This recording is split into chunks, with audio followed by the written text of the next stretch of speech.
the finance minister could not be remotely specific about what business SRC International was involved in. No, the first thing you want to ask about the company, what does it do?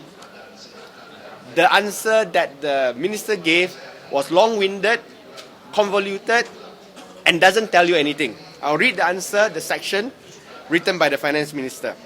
SRC International, SRC, merupakan salah sebuah syarikat yang ditubuhkan untuk mengendalikan beberapa projek strategik infrastruktur negara. SRC dikendalikan sebagai sebuah syarikat strategik berpandangan jauh yang akan mengimplementasikan projek-projek strategik infrastruktur yang akan melipat gandakan keupayaan negara dalam menjana pertumbuhan jangka panjang berkekalan. Very pretty language, doesn't say anything. Okay, it doesn't tell you what it does, whether it builds road, whether it builds power plants, whether it builds bridges, don't know. Okay? More suspiciously, SRC was actually hastily acquired from 1MDB. This is the link to 1MDB. Okay? Before the end of March 2013, last year. After the 4 billion loan was fully disbursed and immediately before the accounts of 1MDB was closed for the period. So before 1MDB could file its March 2013 accounts, the subsidiary was quickly taken out from 1MDB so that it doesn't get reflected, the accounts doesn't get reflected in 1MDB accounts. Okay? Hence the question is, why did 1MDB raise 4 billion ringgit via SRC? Okay, government guaranteed.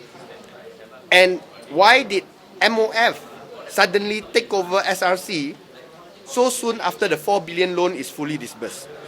Again, I had asked this in my parliamentary question and received no reply at all in the answer that was provided. Without transparent answers from the government and given the suspicious circumstances, we can only speculate, okay, that there may have been some serious financial breach or misappropriation of the 4 billion ringgit loan to SRC, which cannot be reflected in the consolidated accounts of 1MDB. Okay, cannot be seen in the accounts, that's why it was acquired by MOF. This could also have been the cause of delays in submissions of 1MDB's March 2013 accounts. I think we remember that 1MDB had a controversy earlier this year.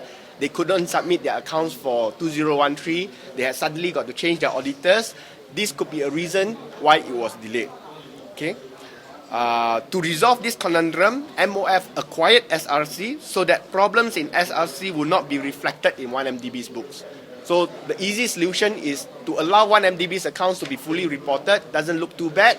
MOF buy back the subsidiary from 1MDB, but the problems in SRC remains, and hence they were unable to report its financial statements ever since March 2012.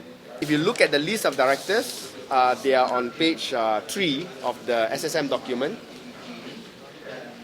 These directors are, interestingly enough, but this is a side story, either related to 1MDB or related to Tatmax Corporation. And Tatmax Corporation is known as, what's that company's name? Wijaya Baru Global, which is the people behind the PKFZ scandal. But whether there's connection or not, I don't know. But the chairman is basically a executive director in Tatmax Corporation. Now, this isn't a new issue, but it was highlighted in bits earlier.